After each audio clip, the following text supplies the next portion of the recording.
My name is Dr. Peter Casarella. I'm the director of the Center for World Catholicism and Intercultural Theology here at DePaul. And I'm really the warm-up act, and I'm just going to say three really quick things. First of all, it's delightful to have an exchange of views. That's the point of a university.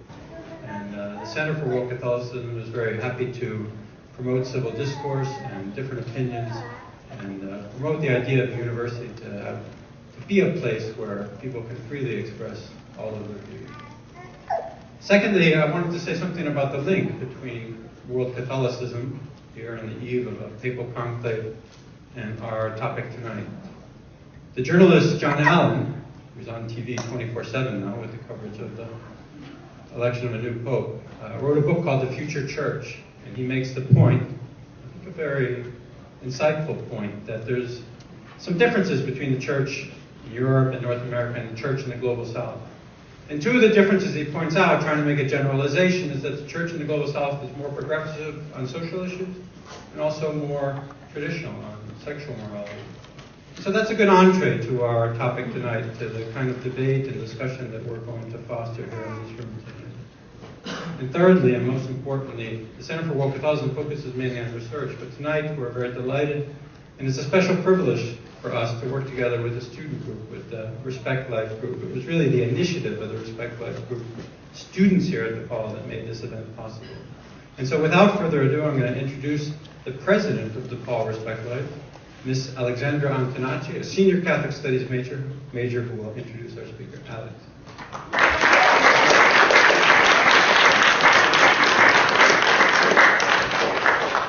I'd like to take this opportunity to welcome you all tonight, and before I introduce Serrin, I would also like to take this opportunity to acknowledge a few individuals for all of their hard work. Without these people, this event wouldn't have been able to happen.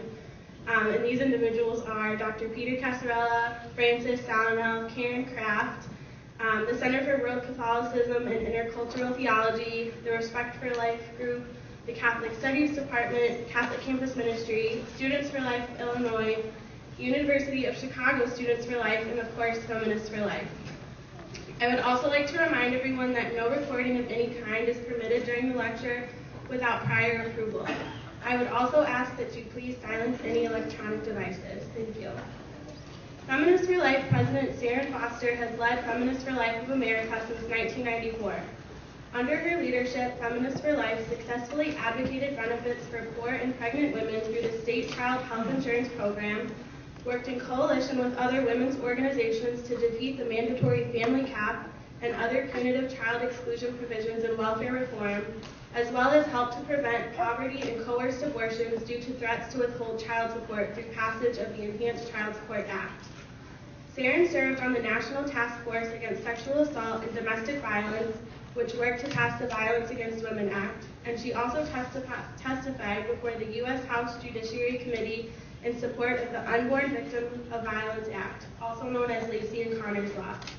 The creator of the Women Deserve Better campaign has been an outspoken opponent of pregnancy discrimination and has focused on developing on-campus resources and support for underserved pregnant and parenting students. In January 1997, Serrin moderated the first ever Feminists for Life Pregnancy Resource Forum at Georgetown University, which became a model for the country, and in 2010 became the basis for Pregnancy Assistance Fund grants awarded by the U.S. Department of Health and Human Services. Serrin's landmark speech, The Feminist Case Against Abortion, has been recognized as one of the great speeches in history in an anthology called Women's Rights. Please join me in welcoming Feminists for Life of America President Serrin Foster.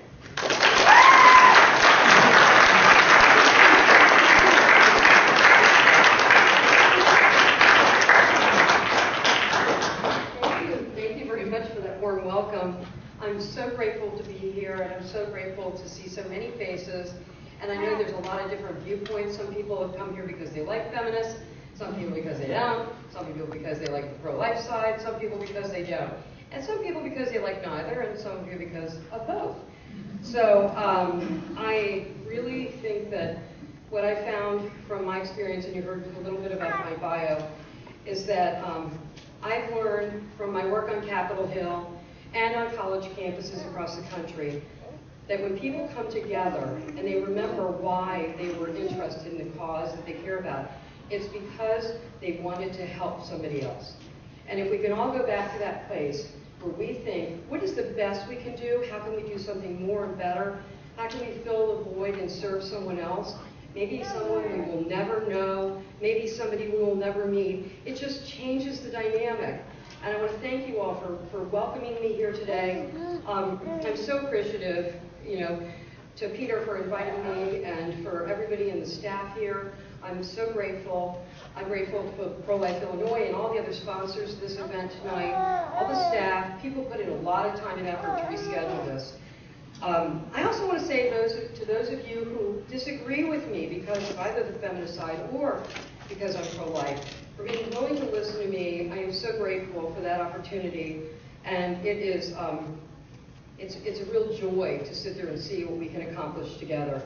I also want to say, before we speak about the subject of pro-life feminism, that if you have had an abortion, I am not here to condemn you. I am actually not here to criminalize women. The motivation I have in joining Feminists for Life and leading this organization was because I want to free women from abortion.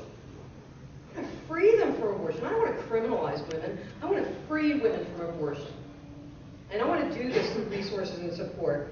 So if any of you is pregnant, I also want to let you know that there are people who will unconditionally love you, even if those you count on the most do not. That there are people who will unconditionally support you, and I'm one of them. So given all that, I want to start off by talking about feminist history. You know by the fact that I am here tonight that all feminists do not support abortion. Properly defined, feminism is a philosophy that embraces the rights of all human beings without regard to one's gender, one's religion, one's race, one's size, one's location, parentage, or disability. Feminism rejects the use of force to dominate, control, or destroy someone else. And we are so proud to continue a tradition that is more than 2 centuries old. Mary Wollstonecraft, in 1792, wrote a book called The Vindication of the Rights of Woman. And in this book, she said she condemned those who, and I quote, would either destroy the embryo in the womb or cast it off once born, saying that, and I quote, nature in everything deserves respect, and those who violate her laws seldom violate them with impunity. Now, Mary Wollstonecraft died from complications of giving birth to her second baby girl, and they named her Mary, like her mother, and she became a great writer too, and she wrote the greatest novel on bioethics ever, Frankenstein. So when you think about the fact that her mother said nature in everything deserves respect, they speak to us today when we talk about complicated issues like human cloning, embryonic stem cell research, everything, all these different new technologies and how that affects what we think about a human being's worth. They speak to us today. They also spoke to 2 women from North America who came from New England to London, and one of them was Elizabeth Cady Stanton. And she, along with Lucretia Mott and their husbands, went to the first World Anti-Slavery Day in London, England. And there was seriously a vote taken that decided that these white women they should not be there. The men did not want them to be there. So they took a vote and they said, well, let them stay as long as they're up on a balcony, and we're going to hide them from view. So there was a very irritated drawing of Elizabeth Cady Stanton and Lucretia Mott as they were up on that balcony, not allowed to speak, not allowed to participate in the convention. And this is when Elizabeth Cady Stanton decides that she's going to have a convention of women for women themselves, because if white women didn't have the right to really participate in conventions, then she starts thinking about the lack of the powerlessness in society for women, those who were supposed to be privileged, and she realizes that she needs a convention. So the early American feminists, if we want to try to think about who these women are, it's kind of hard to relate to thinking about women in these Victorian outfits with the big bustles and everything, but if you think about it, the early American feminists faced conditions similar to women in developing countries today. And like them, they, strongly opposed abortion because of their belief in the worth of all humans. And at that time, during the time when Elizabeth Cady Stanton was working in abolition, American women could not vote or hold property like men, or inherit if they were married, or control their own money, or sit on a jury, or testify on their own behalf. And of course, as I've just told you about, they really didn't have the rights to participate in conventions with men. But it's worse than that. Sometimes they couldn't keep their children if divorced or widowed. There was no such thing as marital rape. And women, with the exception of Oberlin College, did not attend universities. The same women who fought for the rights of slaves to be free and the rights of women to vote also fought for our right to life. Abortion was common in the 1800s, and most people think that this is a very recent thing. But it was not. And Sarah Norton, the first woman, along with Susan B. Anthony, to successfully argue admission to Cornell University, she wrote in 1870 about how common abortion was. Child murderers, she said, practice their profession without let or hindrance and open infant butcheries unquestioned. Is there no remedy for this antenatal murder? Perhaps there will become a day when an unmarried mother will not be despised because of her motherhood, and the right of the unborn to be born will not be denied or interfered with.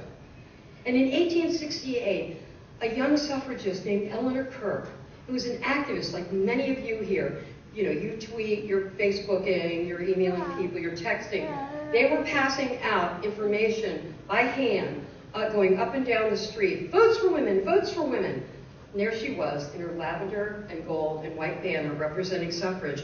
And she asked this woman, vote for women. She tries to hand her a leaflet, and this woman wouldn't accept it. She said, no. So Kirk goes after her. She says, what do you mean? Don't you want votes for women? And she says, I don't need the vote. My husband has a vote. So Kirk goes on to say to her, that what's going to happen to her if something happens to her husband? And then she goes off on this tangent, and she asks, what would become of the babies? Why doesn't someone ask? She writes this in the Revolution. Why doesn't someone ask? What has become of the babies? Ask Madame Rostel. Madame Rostel was a woman who opened abortion clinics in the Northeast of America. And thousands of physicians, male and female, who have engaged in their work of destruction for years. Physicians who have graduated from our first medical colleges, with physicians with high-sounding diplomas, whose elegant equipages stand in front of Fifth Avenue mansions, who pocket a big fee and a little bundle of flesh, and no one is the wiser, not even the husband in the host of instances. What will become of the babies, did you ask? And you? Do you not see that the idea is to educate women, so that they may become self-reliant, self-sustaining, self-respected? The wheel is a big one, and it needs a push all together, giving it an impulse that will keep it constantly revolving. And the first revolution, they said, must be female suffrage. God speed the time for the sake of the babies. The little ones will then be welcome. Elizabeth Blackwell was the first woman doctor in America, and she too was motivated by Madame Rostel. She thought that it was just a crime that anyone would be able to call themselves a doctor, and women doctors in particular, that they would take this up, what should have been a noble profession, a life-saving profession. And there are other doctors like Charlotte Lozier, who has a woman come to her with a man, and he's trying to procure an abortion for her. And Charlotte Lozier refuses to participate in this. He tries to bribe her with $1,000, which is a sizable sum of money. She simultaneously says no to abortion and says this woman, she will help her. Dr. Lozier was very early on in her last pregnancy and was killed soon after this. But they wrote about her. They wrote about her in the Revolution and also the Springfield Republican magazine, newspaper, which was a very liberal newspaper of the day. And they said if only more women were like Dr. Lozier. So, Susan B. Anthony and Elizabeth Cady Stanton's radical feminist newspaper, along with others, Well, there is no known acceptance of abortion from these first wave feminists. They condemn abortion in the strongest possible terms. And Elizabeth Cady Stanton and Susan B. Anthony, they have a newspaper together, The Revolution. Susan B. Anthony owns it, she and Stanton, they get together, and they're the editors along with other people throughout time. But they often refer to abortion as child murder, and they refuse to accept advertising for thinly disguised abortifacients. Elizabeth Cady Stanton did go on in 1848 to organize the first women's convention in Seneca Falls, New York. And it was my honor to speak at the 150th anniversary of Seneca Falls Convention. It's my privilege. And to sit there and bring back and help us remember what these early American feminists were talking about consistently. She said, Elizabeth Cady Stanton classified abortion as a form of infanticide and called it the murder of children either before or after birth. And she said that we believe that all of these abuses lies in the degradation of women. Now, feminists argued that women who had abortions were responsible for their own actions, but that women resorted to abortion primarily because they lacked the autonomy within the family and society, they lacked the financial resources and the emotional support. And there's a passage in Susan B. Anthony's Revolution that answers the question, who is responsible? Guilty, yes, no matter what the motive. A love of ease or a desire to save from suffering the unborn innocent. The woman is awfully guilty who commits the deed. It will burden her soul, her conscience in life. It will burden her soul in death. But oh, thrice guilty is he who drove her to the desperation which impelled her to the crime. The first woman to run for president of the United States was a very radical feminist named Victoria Woodhull. And she said the rights of children, as then as individuals, begin while yet they remain the fetus. And her sister, Tennessee Claflin, said pregnancy is not a disease, but a beautiful office of nature. Now, there are some who begrudgingly admit that the early American feminists were anti-abortion, and they suggest that their feminist opposition to abortion is because, well, they're Victorian women and they're very embarrassed about having sex. And so I offer up probably the most famous of the women in this movement as an example in opposition to that belief. Elizabeth Cady Stanton, she shocked Victorian America in a day and age when good women went into a period of confinement when they were pregnant. She went around visibly pregnant, and she raised a flag, in fact, when a son was born, and she raised it, and we think that she's not just the founder of the women's movement, but the founder of the stork in front of the house, announcing the birth of a child movement, too. And she was Demi Moore back in her day, okay? She was in her face, she has children, and she celebrated womanhood.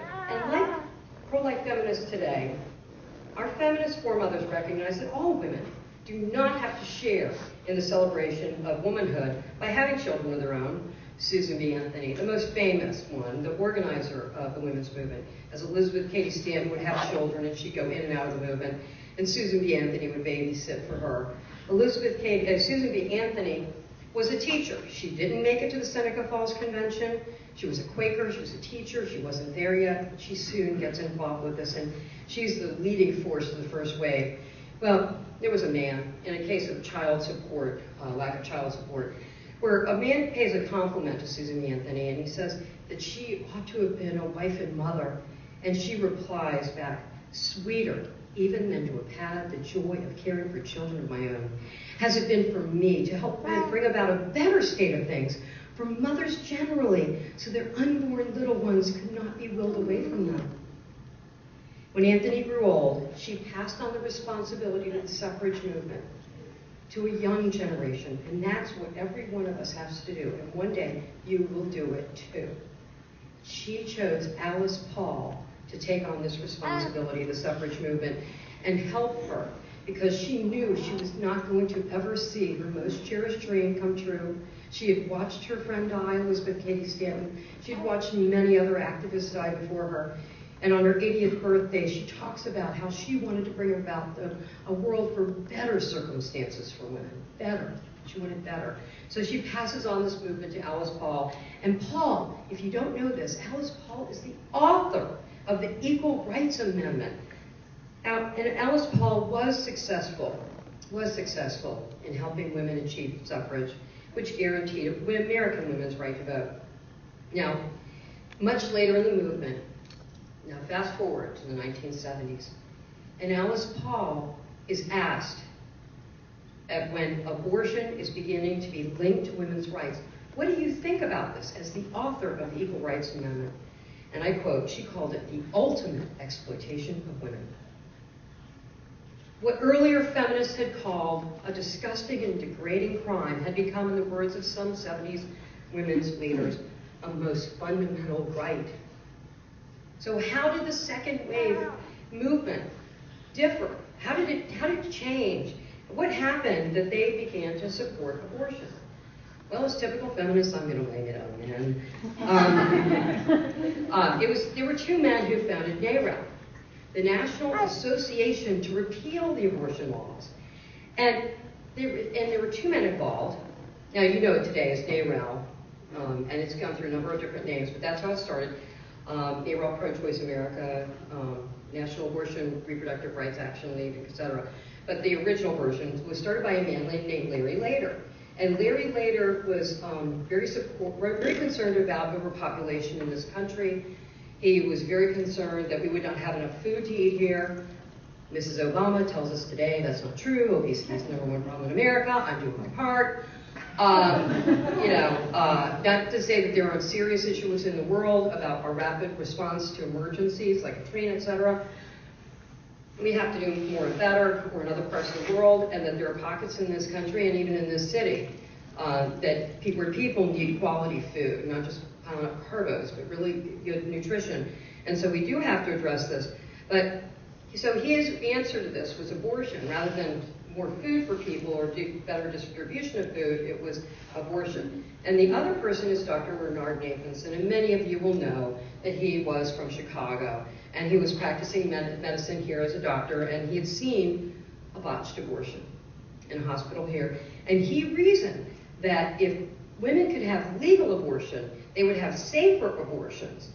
And so the two had gone around traveling the country advocating the repeal of what they considered to be antiquated laws. And they didn't get anywhere. So Nathanson reports that Larry later saw an opportunity. That once again, it's very interesting to me that you have these twin movements of suffrage and abolition, and later on you have civil rights and women's rights, hundreds of years later. And so he realizes something. They failed to convince the legislators that women want these anti-abortion laws. And so Nathanson says they approached the leaders of the women's movement. And they basically said, hey, little ladies, if you want to be promoted like a man and paid like a man, you want to be hired like a man, well, you can't sit there and bother your poor employer with their problems.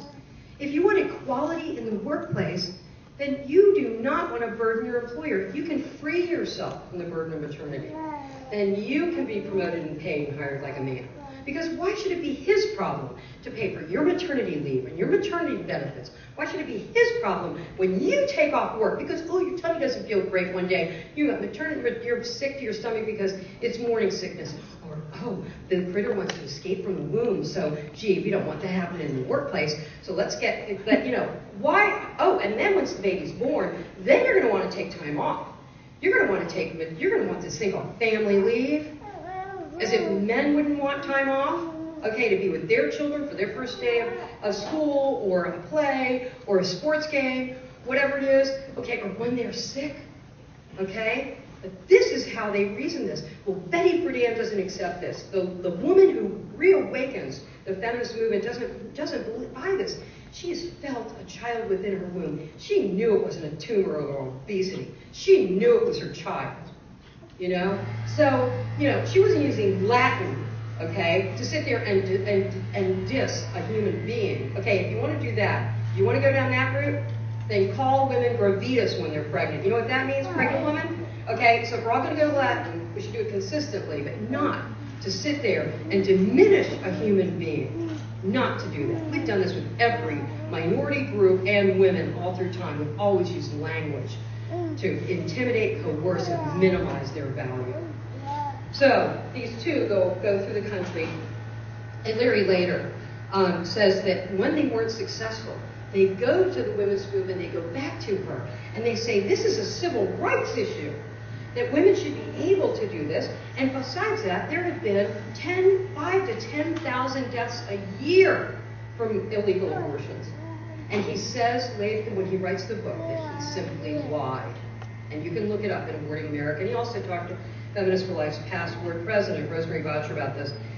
But 40 years after Roe v. Wade and Doe v. Bolton, the companion decision that legalized abortion through all 9 months for any reason in its son, many will focus, rightfully, on the undeniable humanity of a human life forming inside a woman's womb.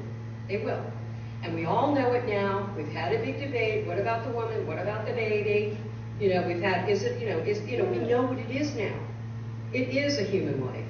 We know what it turns into. We know that there's a spectrum. And when we become old, we're very much different from when we're 5 years old. I mean, it's just a continuum. So now we see that we clearly see the images of unborn children through sophisticated sonograms, where you can see them smiling and sucking their thumbs, etc. And they're proudly shared by parents who eagerly await the birth of their children.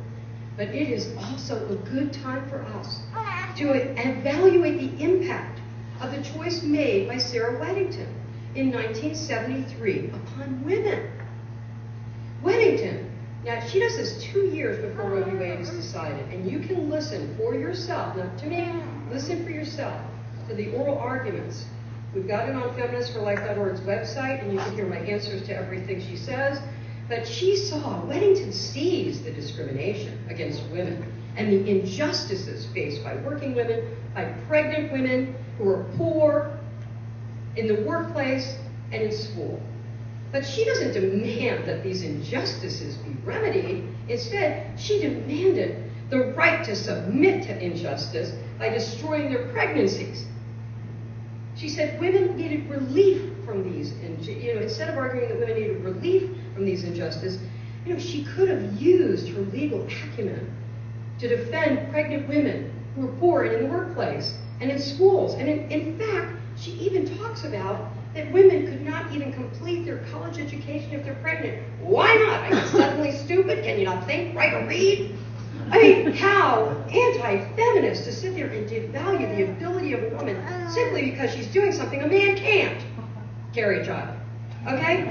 So, by accepting discrimination in the school and in the workplace and the lack of support for pregnant women and parents, especially the poor, Weddington betrayed women and undermined the support that women need and women deserve in all these situations.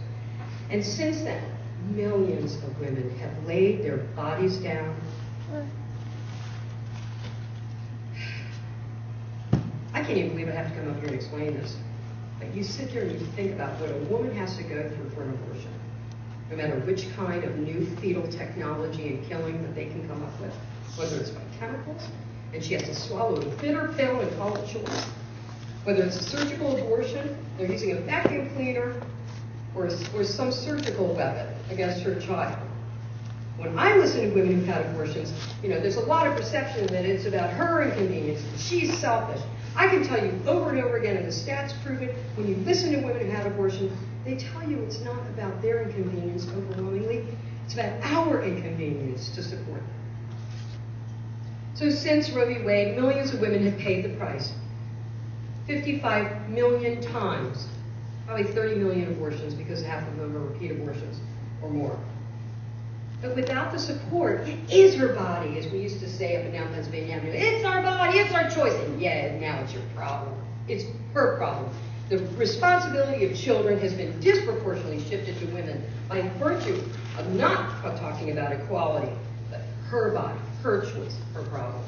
And here's a disturbing report from Guttmacher Institute, the former research arm of Planned Parenthood, who is, of course, the largest provider of abortions in America. 3 out of 4 women say, and I want you to sit there and think, whether you're on the pro-life side or the pro-choice side, I want you to listen to women. 3 out of 4 of them are saying that they can't have a baby because it's going to interfere with their work, their school, or their ability to take care of somebody else who's a dependent, their parents, another baby. And in fact, 69% of those who have abortions are in the 100 or 200 percentile of poverty in this country. Shockingly, is there's this idea that it's all about young teenagers having abortion. 61% of women who have abortions are already mothers. They know what it is. This is sheer desperation. This goes back to that 69% poverty number. Half of all abortions are repeat abortions, and 44% of abortions are performed on college-age women. Among these reasons, an intangible thing that we don't want to talk about, the shame and the fear factors. And the fact that her parents may not be supportive, as well as the father of the child, of their child. Fatherhood has been diminished since Roe. We have dismissed the importance of fatherhood, and when we talk about equality, we don't talk about how important our dads are, or for good or for bad. Our fathers, whether they're present or they're absent, whether they're dead, whether they're loving or kind, they make a difference in our lives. It's not just moms. And women are impoverished by billions of dollars in uncollected child support. And that's the definition of the feminization of poverty. It's having children without the financial support. For all these reasons and more, over a million times a year, a woman lays her body down and swallows that bitter pill because of the lack of resources and support that they deserve.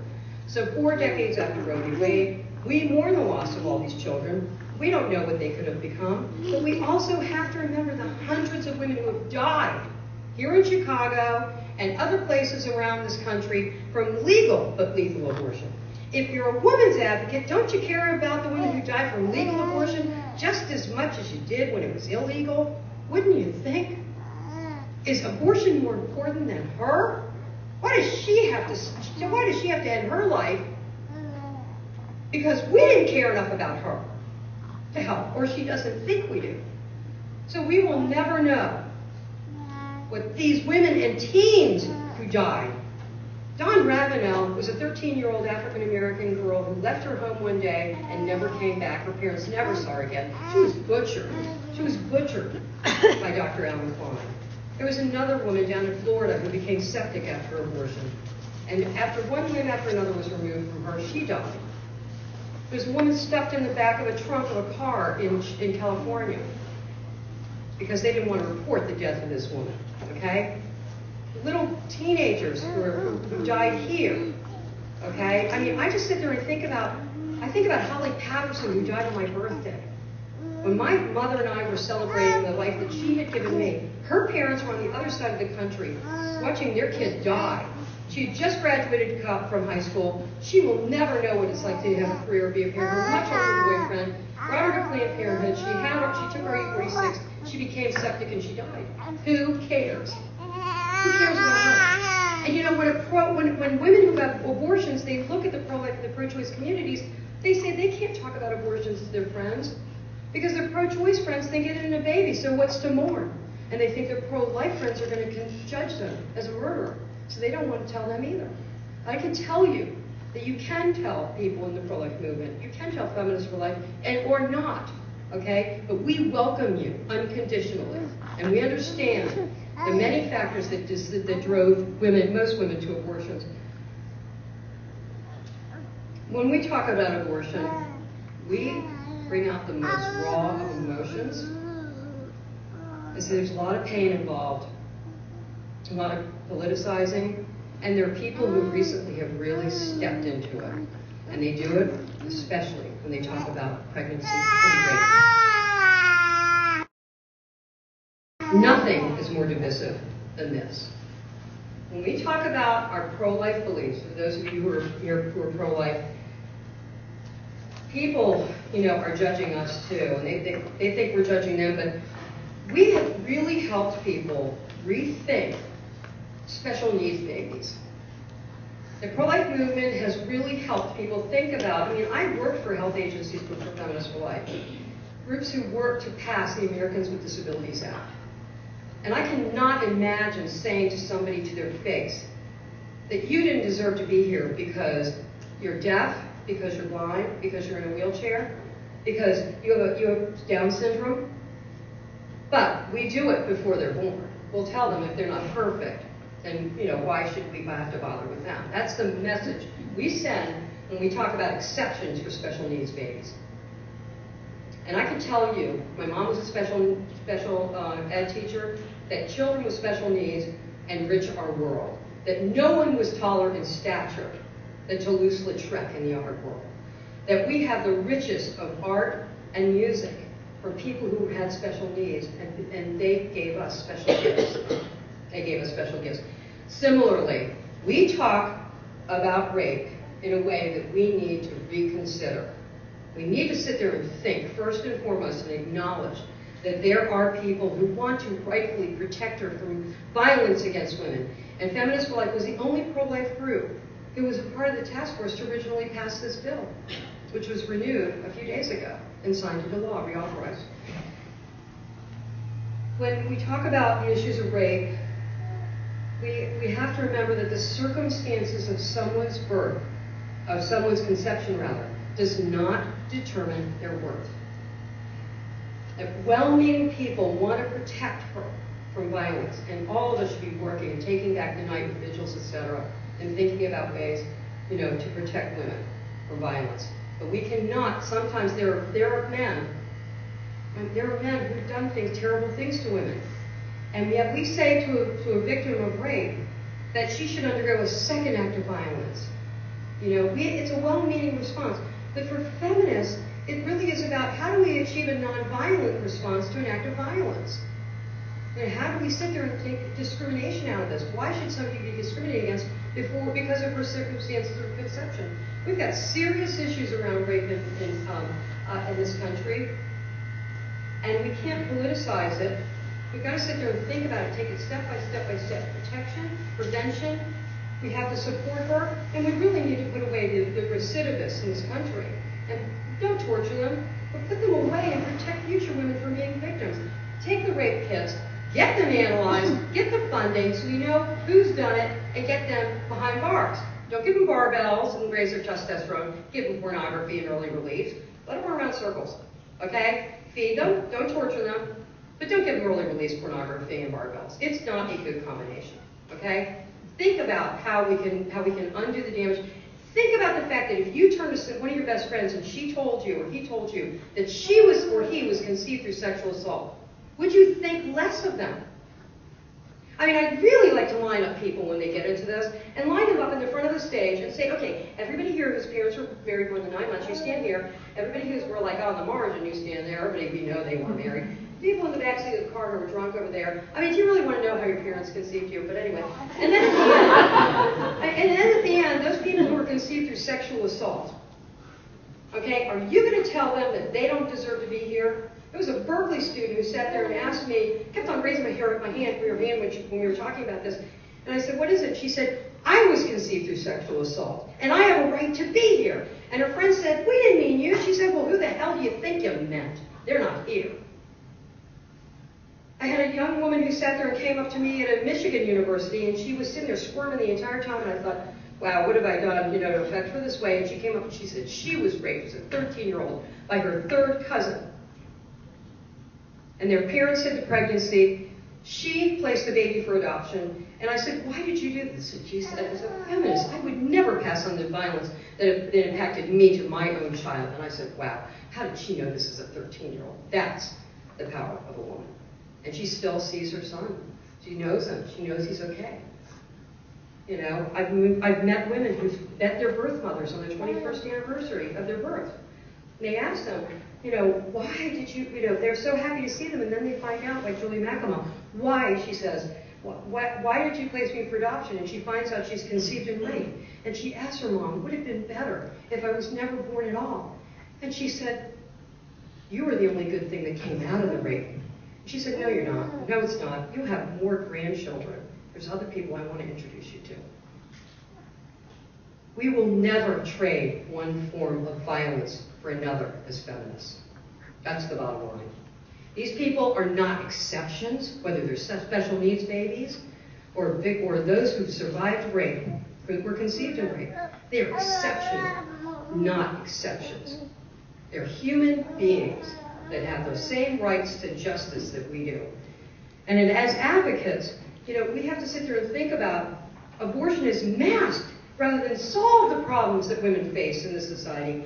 Abortion is a failed experiment on women. If all the things that Sarah Weddington talked about, if women could have legal abortion, would be solved by it, you wouldn't hear the stats that I just told you about poverty, would you? You know? So, why celebrate failure? For decades, abortion advocates have asked, what about the woman? And we come back, well, what about the baby? What we need to do as pro-life people is answer the first question. What about the women? Women deserve better than abortion. We deserve better. We need to listen to the reasons why women have abortions. Pro-life employers, as well as universities and colleges, must examine our own policies and practices in our communities, in our workplaces, in our churches, etc. Set the example for the nation and the world by problem solving, supporting pregnant and parenting of students, supporting birth mothers. So who do we need to reach? Those who need the help the most. And so during this year, the 40th anniversary of Roe v. Wade and Joe v. Bolton, thousands of pregnancy resource centers across the country will quietly help women navigate the federal aid that we've advocated for, help them get lawyers so that they can access child support enforcement, which Feminists for Life advocated successfully as the only pro-life group. In 1995, the child support enforcement, so that no man could escape his responsibilities by jumping state. And so that men also would have the rights and responsibilities, have the joy of knowing their own children too. But we have many people in this community who help others, but for Feminists for Life, as I started sharing our rich pro-life feminist history, I realized that I had never seen a pregnant woman on a college campus. I had never seen one.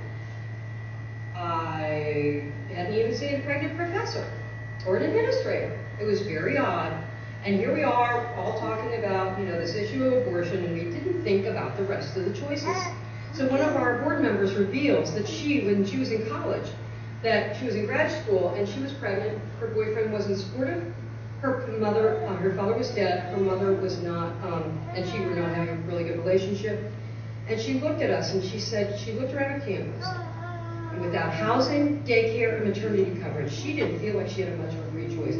And a woman who didn't want to have an abortion started looking through the listings for an abortion clinic in Washington, D.C. area. So this became the most important thing that we would do. After all, feminists, we were a feminist group. What should we do that would contribute the most? Feminists have more degrees than a thermometer. Why aren't we paying attention to what's happening in college? Everything's supposed to be so perfect and planned. I mean, life seriously isn't that way. You want it to be, it'd be lovely if it was, but on the other hand, we learn a lot. Who we are, the definition of who we are oftentimes comes from the worst situations in our lives, and what we learn and what we bring forward to other people.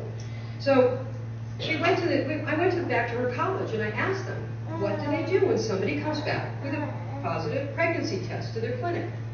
And they said, that not Planned Parenthood, but a nearby clinic that performs abortion has open houses for the clinic staff every year. They come over, they see the place, they take Visa, they take MasterCard, they're very loving, they want to help these women, that it's clean, it's medically safe, etc. And I said, well, what about the rest of the choices? How many people can count? How many choices do you think you have when a woman's pregnant?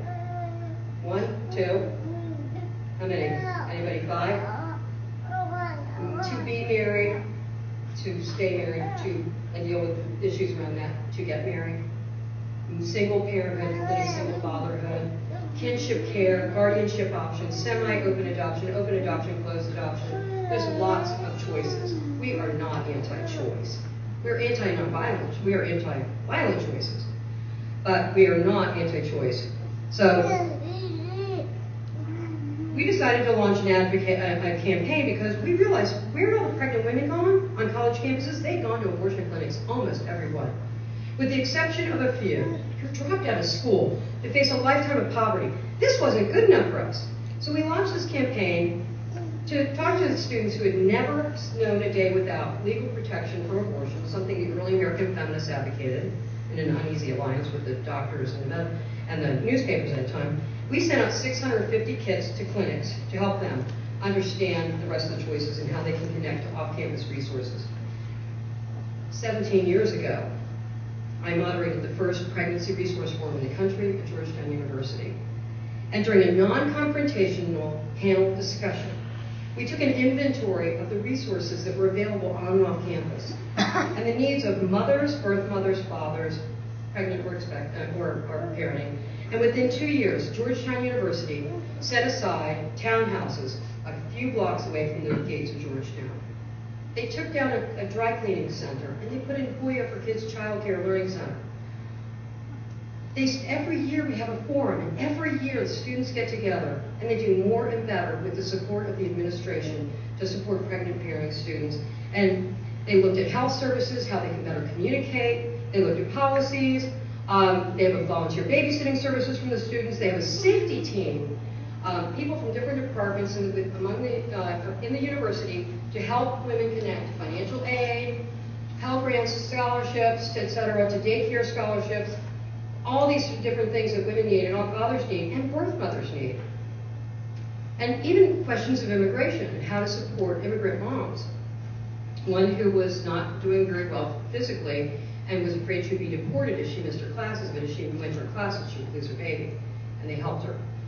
The first Georgetown Forum started with a story of a woman told by her friend, read aloud by her friend, of how she had an abortion while she was at Georgetown because she couldn't find the help she needed. And I fast forward in contrast to the 14th annual forum where babies played on the floor because they realized they were welcome in that room. And we asked women, what is it you need? And they said, we have everything we want. Now really there are things that they still can do, and there's still more and better, and we've identified some of the last pregnancy resource forum, but Pepperdine University created a task force themselves, created policies that you can see online under our tools for schools at feminists4life.org. Policies, communication strategies, websites, etc. We've developed all the stuff so that these issues can go by, these things can go viral. Within the pregnancy assistance funds distributed by the Health and Human Services Department, there are grants to different states to help them develop pregnancy and parenting resources and take inventories and forms every year. Belmont Abbey College recently had the monks donated a 99-year lease, a tract of land, and people within North Carolina have donated, a lot of money, and they have now built room at the inn so that women can go to school there, no matter, or to other area colleges. They don't even have to go to Belmont Abbey College. But they want to make sure that they are going to be taken care of. They have rooms for special needs mothers, mothers who are disabled, physically challenged, as well as mothers who have more than one child. They have already born children. So I have to say that I'm very happy to report that during the first 10 years of our college outreach program, Planned Parenthood reported a 30% drop in abortion among college-educated students, and that was the only area where it dropped. We need to do the rest of 70%. We can do this. So similarly, we must ramp up the efforts to help those who are poor and struggling parents. To help do this, we have Raising Kids on a Shoestring, and if there are parents here afterwards, I want to make sure that they get our document, Raising Kids on a Shoestring, and it's free and online. Health and Human Services, we shared it with them and all sorts of groups.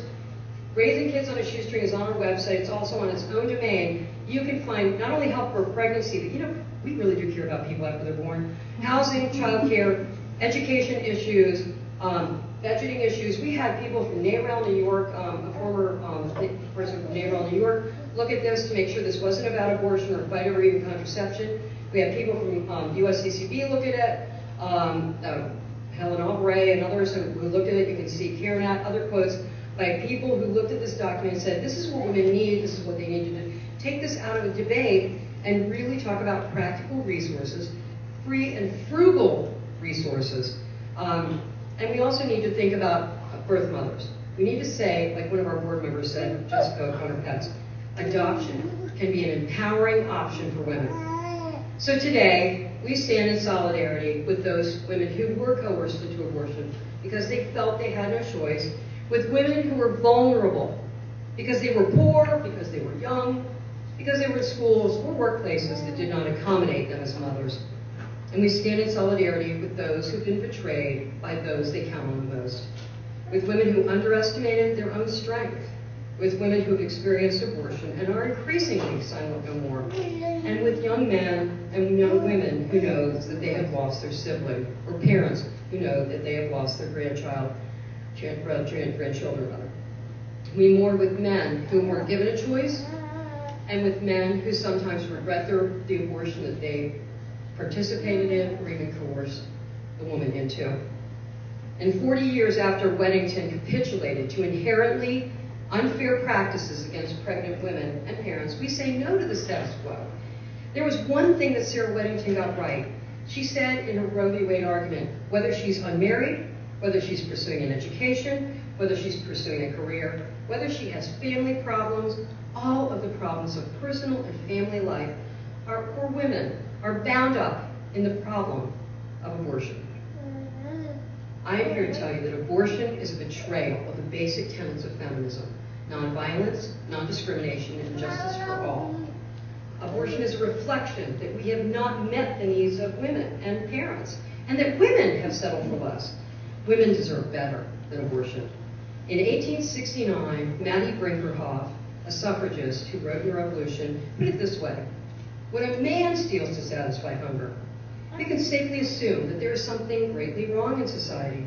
So when a woman destroys the life of her unborn child, we know that it is an evidence that either by education or circumstances, she has been greatly wronged.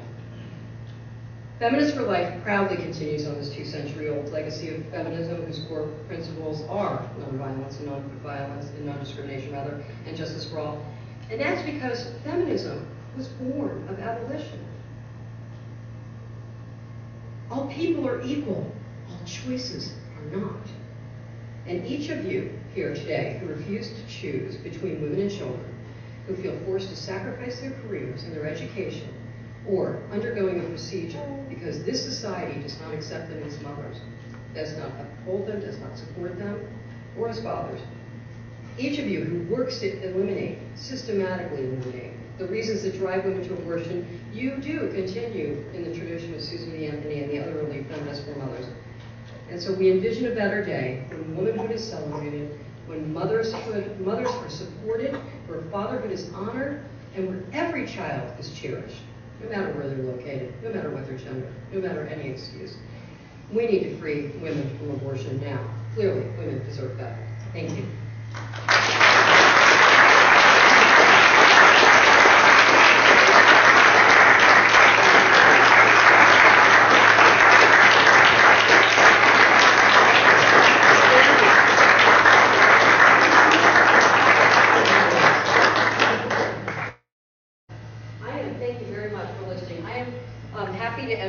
Questions. I know there's a lot of people here and a lot of people have a lot of things to say. But if we could start with one question at a time rather than somebody doing follow-up and then follow-up and follow-up and kind of be even speaking about that, I appreciate it. If you can use the mic, that'd be terrific. Try to keep it short, not a monologue, because I already had my turn. So I'll give you that here. If you want to have an event, you tell me through it. So.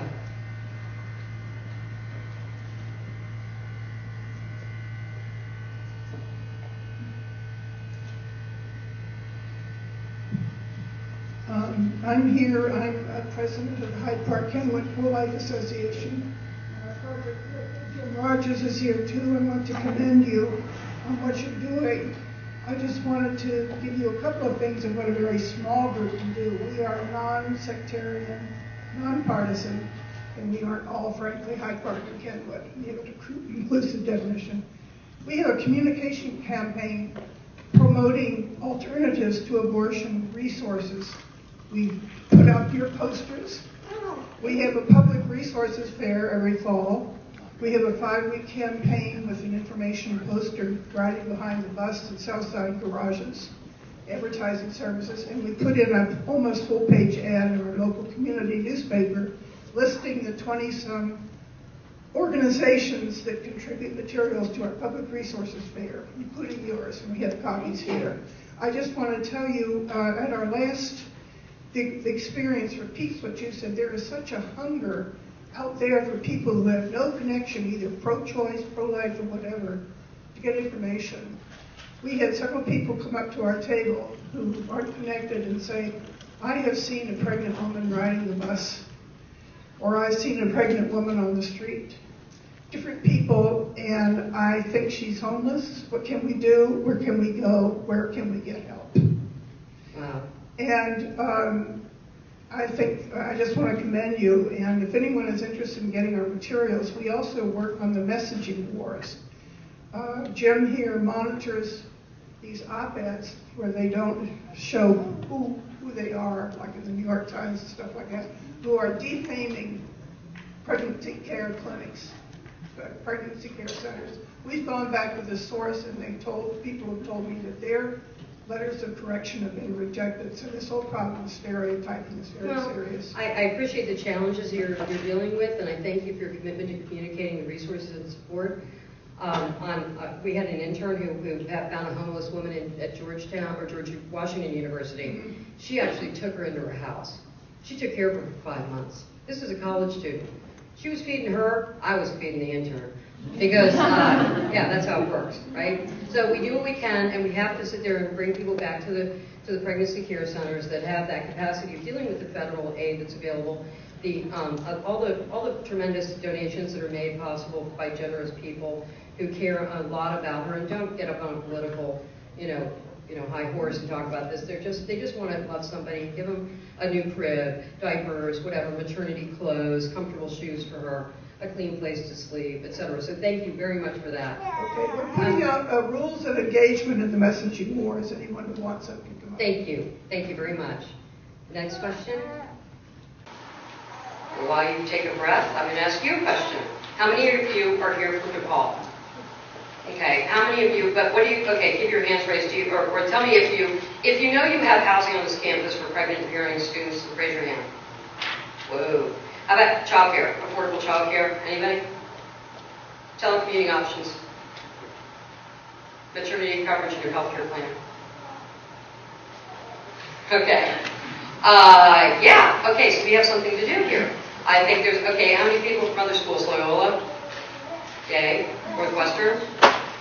University of Chicago. Wow. University of Illinois. And any of the campuses, because of many.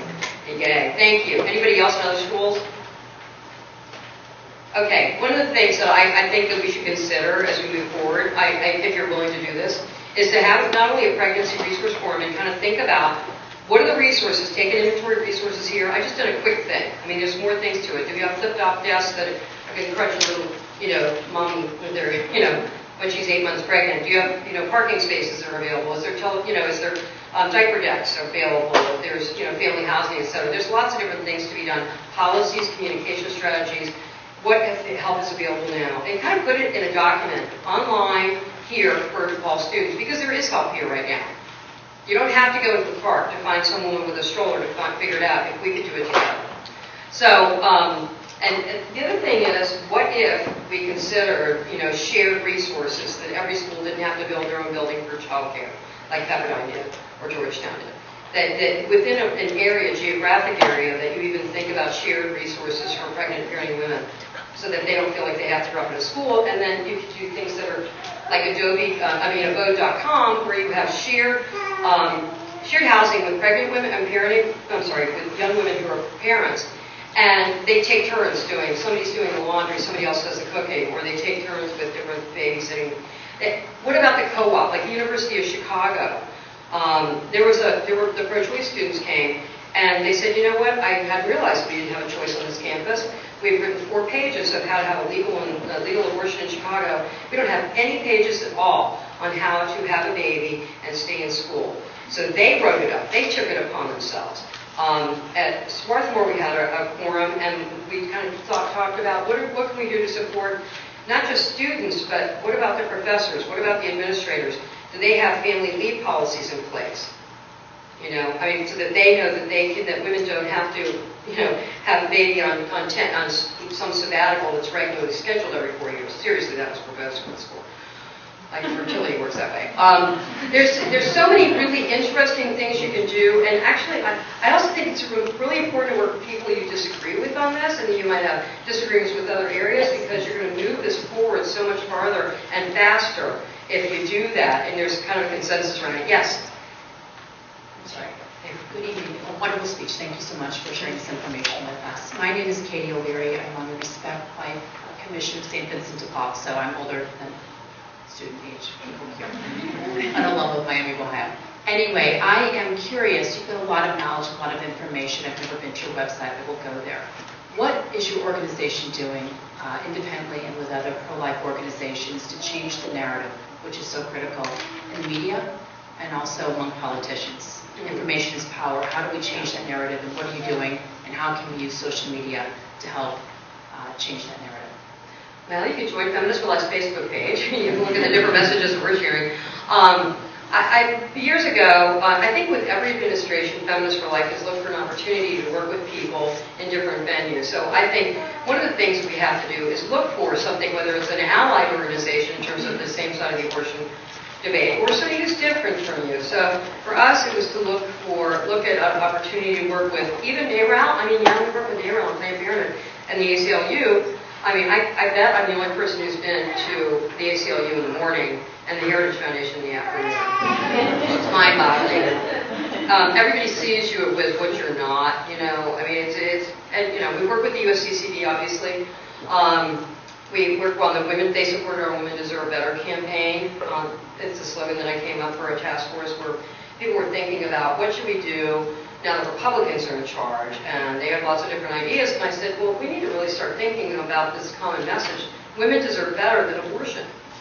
And it means resources and support. It's not just about no to abortion, it's about yes to life. It's bigger than illegal, it's unthinkable. You know, so how do we get there? So we talked to people on the Hill, brought women around with us who had never talked to politicians about their own personal stories of abortion. So politicians who had never heard from them before about what it did to them, what it made them feel like, and what was the cost, physically, emotionally, spiritually, whatever it was. And so it was interesting that after having many, many briefings on Capitol Hill, that in the prior election, not this last one for president, that the Republican National Platform embraced the idea that women deserve better than abortion.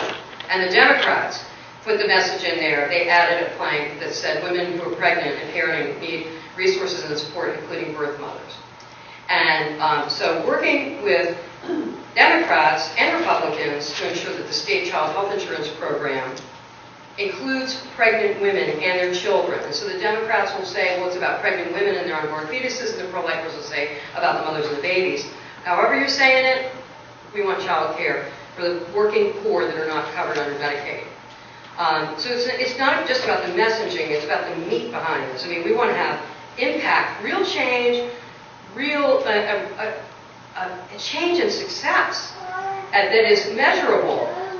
Whether you're talking about child support enforcement and you're working with somebody else on the other side, because maybe they're talking about women who have 4 children and they're not getting the child care that they deserve. And we're also talking about women who've been coerced into an abortion by threats to withhold child support. Let's talk about that. Let's have sophisticated conversations about welfare reform. Let's think about how all this relates. And don't pretend you're an expert on something you're not. I mean, a lot of people pretend they're experts on all sorts of things. We never pretended we're an expert on the holistic welfare reform or health care. We got to identify discrete things that we want to talk about, and we talk about them. So, I really think that the debate is over about if it's a baby or not. So we need to refocus the attention on that first question that was asked, what about the woman? If we can answer that and then do something about it, it would just be amazing. We would end almost all abortions in this country if we met the needs of women. Think about that. It'd be huge, because if you listen to women and you believe what they tell Planned Parenthood or the Guttmacher Institute or anybody else who researches this, you can make a change. You mentioned Pregnancy Resource Forum and finding the resources on a campus.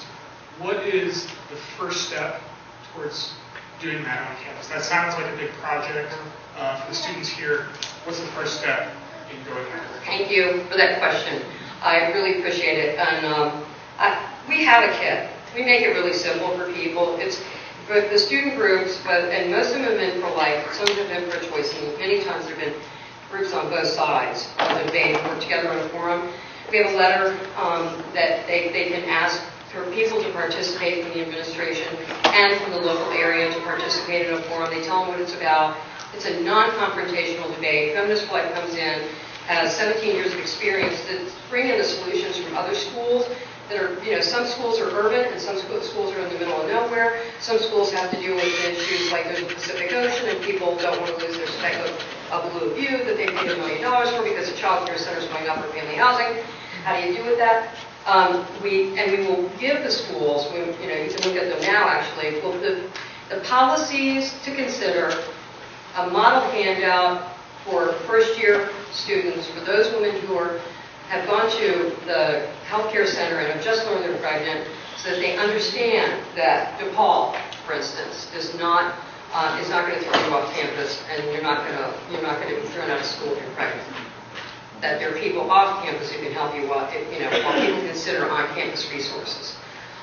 So we would bring in somebody. We would ask people from financial aid, from student affairs, from the health center, from counseling. Notre Dame, half the people who went to counseling for pregnancy were men. They're all wondering what to do about telling their parents. The same thing women are thinking about. How should they sit there and transfer schools so that they're together? Some people are clearly afraid, didn't want to deal with it. How can they deal with it, etc. So counseling, somebody from off campus who has expertise in navigating the maze of resources that are off campus. At University of Illinois Urbana-Champaign, we had a huge forum. I have never seen anything so big in my life. They had 2 people dedicated to recreation for parents on the campus. It was amazing.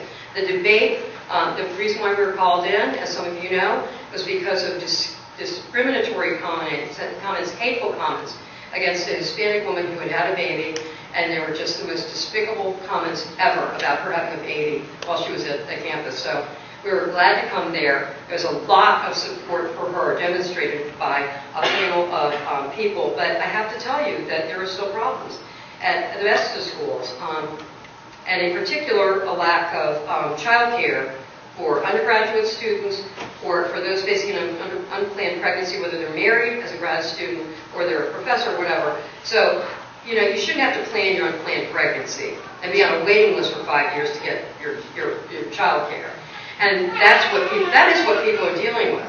So there's a lot of solutions that we can do as students and as advocates, as people in the community are supported, but then there are things that the university can consider. What's best for them, and maybe holistically, what's best for people in Chicago? I mean, it'd be really interesting, or Illinois. How do you do that, So get in touch with Feminists for Life, coordinator at ffloncampus.org. You don't have to remember all this, it's on our website. We'll send you the information about how to run this, how to bring in an FFL person. We've got samples about how you get a brochure together, what resources you have. It comes out of the forum. We have a pregnancy resource survey that any of you can take online to see what you think about your schools. There are many different schools here, about the resources and support that are available, and then how to illuminate them. And we're going to communicate with people off campus that have expertise in domestic violence, legal aid, etc. There's a lot of other resources in this area, and they should be listed. So like what you're doing, listing, in the community, you can insert that inside of Raising Kids on a Shoestring, the document, which has national resources and self-help tools, put them together and hand them to every woman who comes into a health center and says they're pregnant, so they know the rest of the choices. Okay, great question. Thank you for that. Yes. Hi, I'm a freshman at DePaul. So congratulations. Thank you. I don't have any fancy qualifications. I'm not explicitly part of any pro-life or pro-choice organization here. I just thought this was very interesting. I am very concerned with the sexual health and being pro-sex positive, and we have a problem with that here at DePaul. I was wondering how your organization deals with contraception, because it is, I wonder if you view that as an act of maybe preemptive violence, or do you see that as important too, because with your huge pregnancy forums, those are so important, but I also think that contraception forums and talking about safe sex is just as important. Thank you. That's a really good question. Feminists for Life's mission, to be clear, is to focus on the resources and support for pregnant women and parents and birth parents. Okay, so it's very specific. We don't get into the preconception issues about in vitro fertilization. There's a lot of important questions about that, human cloning, natural family planning. There's a lot of people with a lot of different opinions within FFL. We have people within Feminists for Life who support contraception in a chemical form. We have people who support it without a chemical form, barrier forms. We have people who believe strongly and teach natural family planning. We have people who, in FFL, who believe in some forms of contraception and within some forms of different relationships. We have people who, I mean, there's just so many layers of this. So we welcome everybody with everybody's opinions on this within Feminists for Life. And people, you know, I see people's opinion change on those things as they're exposed to new ideas about it, and I see people staying the same. Our Vice President, Sally Wynn, says she believes in contraception. That's how she got her 2 children. And that's how her parents got her. So, you know, we have people, whether it's field contraception and you call it a success like Sally does, or whether somebody's abstinent and then they're not, whether somebody's sexually assaulted, if they conceive a child, we are there for them. And that's the point where that's why we have so many people who are Democrats, Republicans, Libertarians, Green Party. We have Catholics, atheists, Quakers, Jews, Buddhists, Hindu, all sorts of different forms of Christianity, mainstream, evangelical or not. I mean, a lot of people in FFL would have big arguments about every other issue under the sun if you take it out of our very narrow but rich mission to sit there and talk about resources and support. We have a very small staff and a giant mission to talk about all those things we're talking about, child care and health care and all. I mean, it's huge. And I think that sometimes groups take on too much. And the reason why we've been very successful is because we've been very strategic about working with allies we disagree with and agree with on many things to work on isolated, focused things. So we work with NARAL New York and NARAL and Planned Parenthood and the ACLU on welfare reform and fighting the coercive factors within the welfare reform. It was a family cap. You know, I don't even know what it is, but it was if you had a child, you were already on welfare. You had another child, they wouldn't give you an additional money. Okay, so for $64, do you really think anybody's going to have a baby? $64 a month. Anybody want to have a baby? $64 a month. Okay, some people are calling that an incentive. We do not believe that's an incentive to have a child. So we work with those people, and then later on the USCCB, the United States Conference of Catholic Bishops, and National Right to Life joined this. Catholic Charities was a part of it from the beginning, but they don't officially told us, but they were experts in delivering support services for the poor, so we learned a lot from them. And worked with those who are pro-life on foster care for the so-called unadoptable children. Like my dad, who was in foster care, don't on a last name. So, you know, for us, we have a huge amount of things to accomplish, and we're very strategic, we're very focused, and we welcome people with many different opinions on that and a million other things. I've had people fight about all sorts of other issues, including veganism. I mean, it's just to war. I mean, there's like lots of different things. We have a consistent life ethic at Feminists for Life. You should know that, but it's not it's not framed in terms of religion, and we would welcome you to become one of them, and everybody here. All right, so next. Yay, more people. Yay. Thank you. So I know you talked a lot about, preventing violence of all types against women. What do you think about the cases where the mother's life is in danger and it's choosing between the child and the mother whose life is more important? Is there always kind of a general rule, or is it situational, or how do you view those situations? Excellent, excellent, really important question. By the way, when we end here, we're going to give you issues of, I think we have enough, I hope, of hard cases and exceptional choices, which answers the question of rape, life of the mother, children with special needs. I'm hoping we have enough of these to go around. If you're with other people, please share them, please share. And if you're a parent, get Raising Kids on the Shoestring, or if you're a counselor, get one copy of Raising Kids on the Shoestring as well. So where did I go? I'm like back at, I just went off a tangent. Where did I go? Okay, so in the case of life of the mother. There's 2 different scenarios, and I just want to preface this by saying I am not a doctor. I have my doctorate, an honorary doctorate from Belmont Abbey College, but I'm not really a doctor. And so I will preface this by saying that there are people with much greater expertise about the practical application of how you decide between the lives of different people. I think before Roe v. Wade, doctors try to save everybody. And the truth is that sometimes women die, and sometimes babies will die. And what they have to do is try to support both the way they can.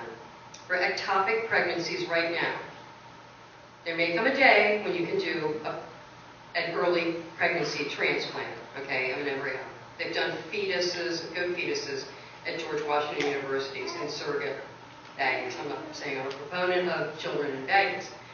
But one day, for good or for bad, there will probably be transplants made possible. And so for those women who really wanted a child, you will find that they will want the baby or the fetus or the embryo, depending on which stage of development or whatever language you want to use, into the womb, which is hospitable. But we cannot do this now.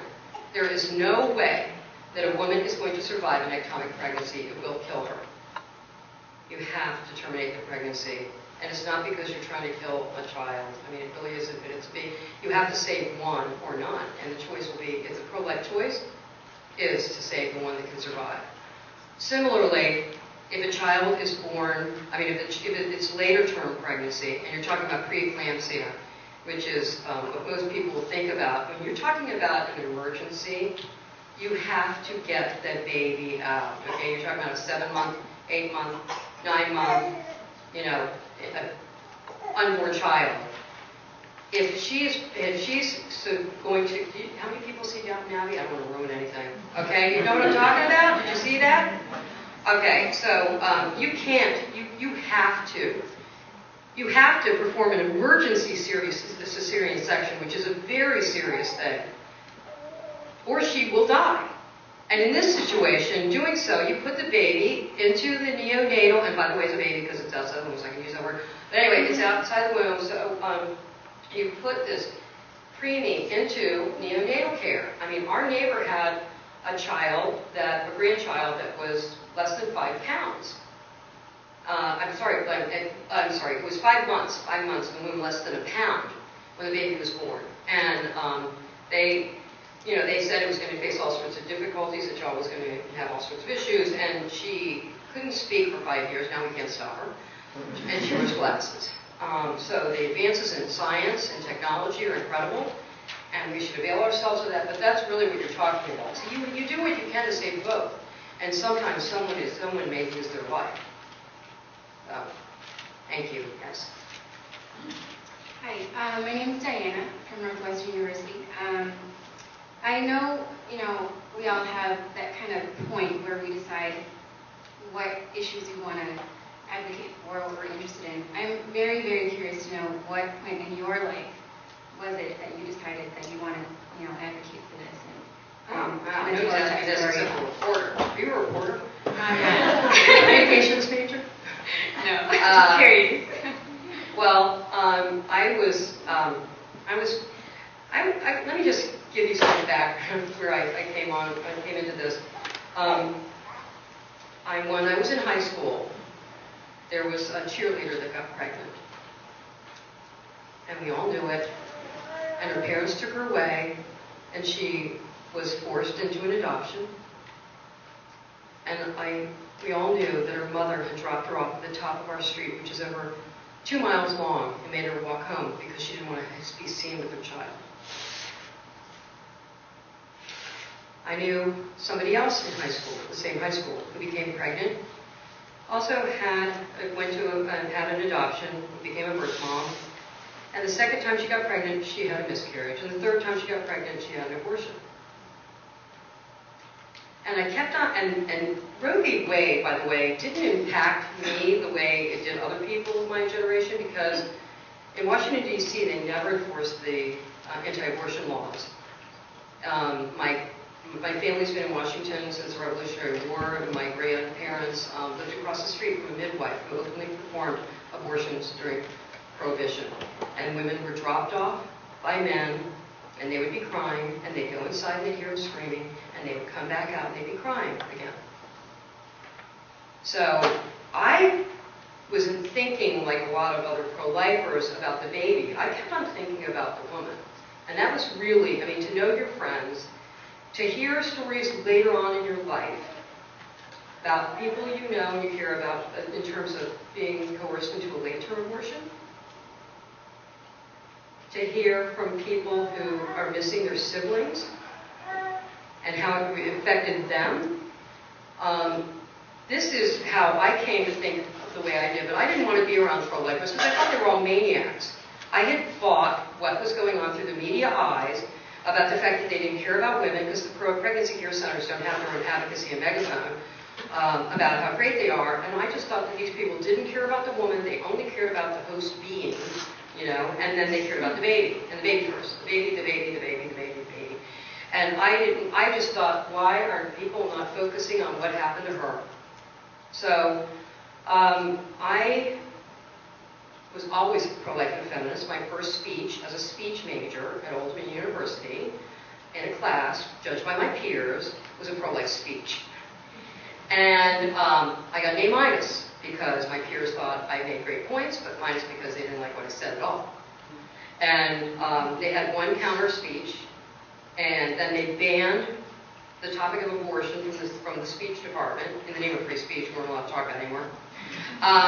Because it was such a heated debate, because we do talk about a lot of personal pain. But Roe v. Wade wasn't decided until I was in high school. I was just graduating from high school when I was 17. So I graduated from high school in 1973, and Roe v. Wade was decided that year. But I already knew about people who were having abortions, and they kept on wondering, and forced adoption, whether it was coerced abortion or forced adoption, I didn't like it at all. And I thought we should do something about it, but then I didn't know about who we should do it with. And I worked in health agencies that cared about all sorts of people who were disabled, but they overwhelmingly supported abortion. And I was like, I didn't understand this at all. It wasn't very consistent. And I kept on thinking about bumper stickers I'd write when I was going down the street and I'd see these things that were like, they were just so illogical to me. If you don't want to have an abortion, don't have one. Huh? Like women want abortions, like, wow, I want to go to the spa and have an abortion today. Or if you don't believe in, I mean, it was, I would sit there and think about if this was slavery, would it make sense? If you don't believe in slavery, you don't own one. I mean, I kept on thinking about these things that are ridiculous. I'm sure a billion other people thought about the same things. But I kept on thinking about that woman. Who was that woman who was hurt, and no matter what the situation, couldn't we do better? So I was looking for to hire somebody for my former job at a health agency and specializing in plain giving, and I came across this ad. And the boldest type they could probably afford back then, it said, pro-woman, pro-life, feminist for life, and I was, wow, I'm not wrong. Because I realized that somebody refused to choose between the two ideas.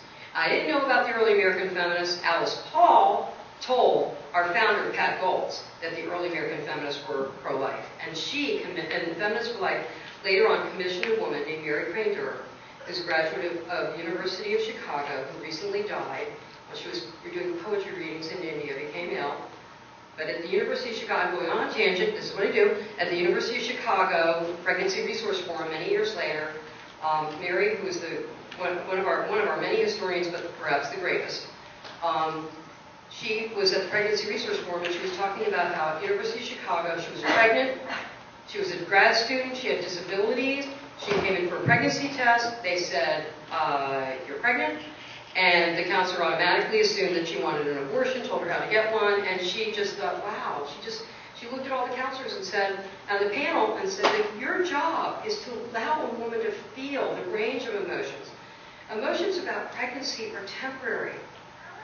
They can be mixed. You can be excited and scared at the same time, or just sick to your stomach, and then later be excited, and then wonder why you are. I mean, so she said you allow that woman to feel the range of emotions, and you ask her, what is it, what would be the best possible outcome? And your job is to help her, you know? And her daughter was 10 years old at that time. Her daughter, Sarah, sat next to her in the Pregnancy Resource Forum. So evidently, a woman with all sorts of challenges ahead of her figured it out. And because of Mary, she was the one who unveiled our rich pro-life feminist history that I was able to share with you today, along with about 5 other people I can count. Thank you. I want a new question. Okay, just quick. Mary Crane-Durr was the liaison with the Hyde Park Chemical Association. There is a book that she founded, and is now with Jen Ross. It's called, it used to be called The Nonviolent Choice Directive. It's called All Our Lives. Right. She believed that family planning was a pro-life modality, and we always make a point of making that option also available. So anyone can look up on the internet, All Our Lives. It is a wonderful compendium. book that was available, linked through our website, called Pro-Life Feminism Yesterday and Today. Mary was the one who explained to all of us about voluntary motherhood, that the early American feminists were champions of voluntary motherhood, meaning that the woman who did not have the control over her body at the time in a married relationship could be able to talk to her husband and space their children as well. New question? How many more questions are we going to take? How many more questions? Anybody want to raise your hand? Okay. 1, 2, 3. Okay, excellent. I'm curious as to why your organization centers its rhetoric specifically on being pro-life instead of being pro-motherhood, because you said that feminism inherently is anti-discriminatory, it does not discriminate against women who wish to remain childless as feminists. Well, I think we accomplish a lot of things on our website, and I think I made clear that we are pro-motherhood, but also pro-single womanhood. You know, I mean, you don't have to be a mother, and you don't have to be a dad just to be a feminist. You know, there's a lot of different choices in life about being a parent or not. You can be a birth mother. So we've done a whole, there's a whole listing of things about what we champion for birth mothers as well. So there's different scenarios, and I don't know what. What about the women that don't wish to be birth mothers? I'm sorry? The women who identify as feminists but don't wish to be birth mothers. What about them? It's not discriminating against other feminists by definition. I'm sorry. I don't know. I'm not hearing this correctly, or I'm not getting where you're going with this. Can you just put in like one full sentence about what we're trying to say here? Because it's a lot of different thoughts in my head right now. You said that by definition feminists don't discriminate, but isn't that by definition also by not supporting women who wish to remain childless discriminating against them? I'm childless. I hope I'm not discriminating against me. There's a lot. That's where I was harkening back to Susan B. Anthony's comment about her not being a mother.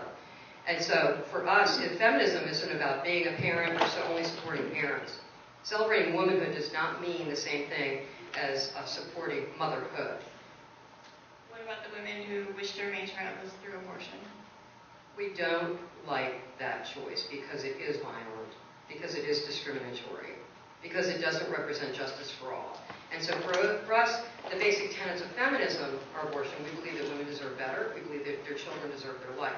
So by definition, discrimination, we don't discriminate against unborn children. It doesn't mean that we're not going to talk to people we disagree with on abortion and that we're not going to care about them and some of our best friends. And we'll talk about it, you know. That for us, the definition of feminism, you know, those basic principles that we have to go back to. I mean, you can't say you believe in non-discrimination and then discriminate. You know, whether it's gender-based abortions in India or China, or it's gender-neutral ones here. I mean, it's discrimination by size, age, location. They can't fight back. You know, I mean, they can't. And more importantly to me is that the mothers don't have what they need, and the dads don't have what they need. So, and the birth mothers don't really have what they need. I mean, there are different states with different regulations about what you're supposed to give birth mothers. You know, so I think we're so far away from where people on the abortion rights side are thinking that we're at. I mean, I think we've got like 95% of what we agree on, you know, that we need to focus on. And we can disagree philosophically, and there are important differences of opinion. There are other people who are going to talk about this in terms of legal terms, which we don't. There are people who are going to specialize in focusing on pregnancy care, or people who are going to work with women who have had abortions. You know, there's lots of different roles that people are going to play. And as feminists, there are things that we can do together, even if we disagree about abortion. If we don't have, when you look around this room and people don't have housing, daycare, and maternity coverage, I'm sitting there thinking, what choice? You know?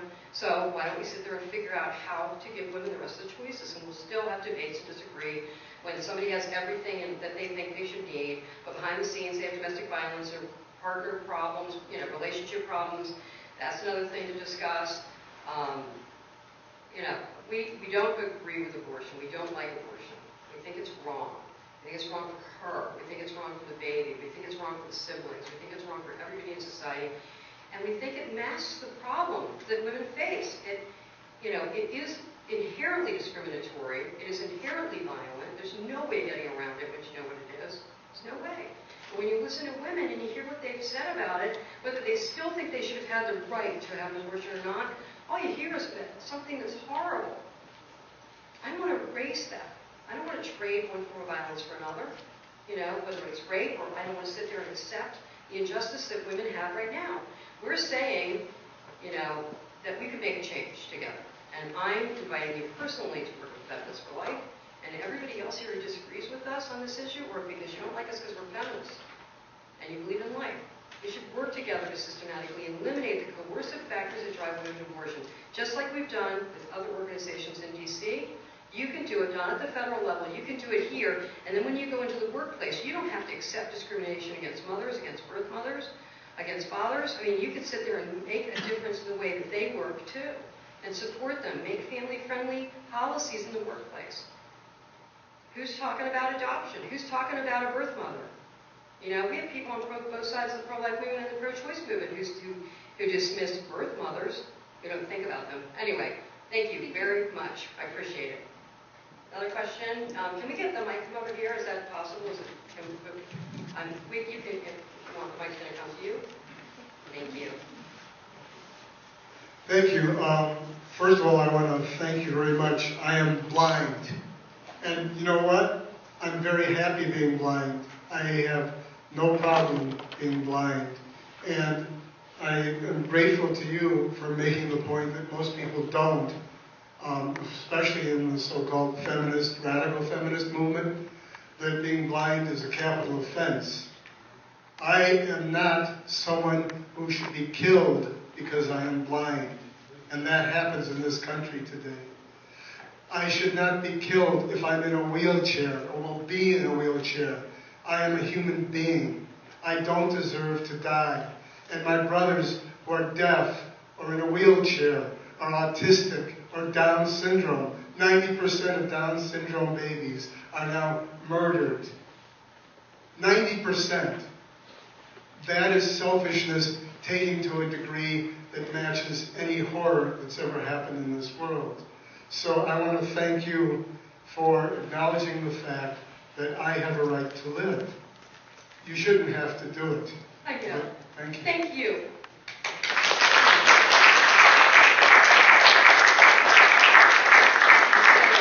You said it better than I did and ever could. Thank you very much. I have one more question. Somebody said, raise your hand. You could take the mic. Thank you.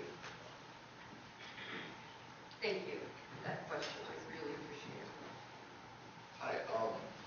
Do you know something about abortion rates in European countries where there are better protections for women in terms of healthcare, natal care, and family allowances, but there's also a more permissive attitude and education for abortion? Right. Okay. That's a really great question. I'm not going to pretend I'm an expert in international issues. I do know that in Europe, that there's many different things that are going on in different countries. It's not one blanket thing. In Poland, women, it used to be legal to have an abortion. Now it is illegal to have an abortion, and the maternal mortality rate dropped significantly. In Ireland, a country where it has never been legal, but they have a great healthcare system, maternal mortality is among the lowest, and maybe is the lowest of all developed nations. There are things that I think we can learn from the countries that do support abortion, which I disagree with, but have much better support for parents.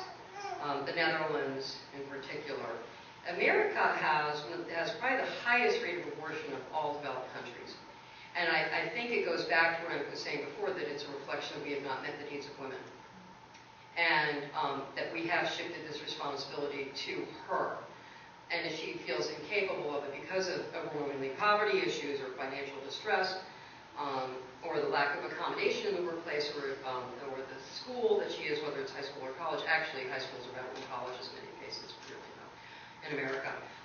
But they have resources and support that's incredible, and we should think about it. But we have to have an American model. Our model is going to be different from what other places are going to be. And it has to be, I think at community levels, at college campuses, in workplaces, there's no one size fits all in terms of the responses, in terms of how you can help somebody else. In some schools, it's going to be telecommuting. In some workplaces, it's going to be telecommuting. In some places where it's manufacturing, you have to be on site, but you can sit there and do job sharing and flex time. So it's about every community sitting there thinking at the most personal level, who is it that we need to help? What do they want? How can we get it for them? You can't do everything, but we could go a lot farther down the road, And it's interesting also to see that with the high abortion rates in many of the European countries, that there's been a population implosion, that there's been this collapse, and unless they had immigrants from other countries, their population would, like ours, would be in decline instead of growing. And they find that there's nobody there to help the elderly. I mean, it has this really interesting long-term impact as there's no one around to help people anymore because the young are all gone. They've gone. They're gone because they weren't born or they moved on. And, so we have to sit there and think holistically, too, about how does this relate to the other end of the spectrum of life when you don't have economies that grow and all sorts of things. So I'm not an economist, but there's many implications for this. So there's things we can learn from Europe that are good and things that we can learn from that we shouldn't emulate at all. Thank you. I am so grateful that so many of you stayed and really thought about this and you were willing to listen to me. I hope that we can come back or help at DePaul and all the other fabulous universities that are in Chicago and in this great state. I love this city. Every time I come here, I'm energized both by the people, but by your architecture and your history. And I think about the fact that you've taken a leadership role in so many ways of wanting to problem solve for other people. And so you've done this with homeless populations. You're thinking about how you do this in terms of long-term strategy with the homeless. It's just absolutely beautiful how this city sits there and thinks about how to make things better. And you can't do it all in one day, but you can list it, identify it, do what you can. Thank you very much. Appreciate it.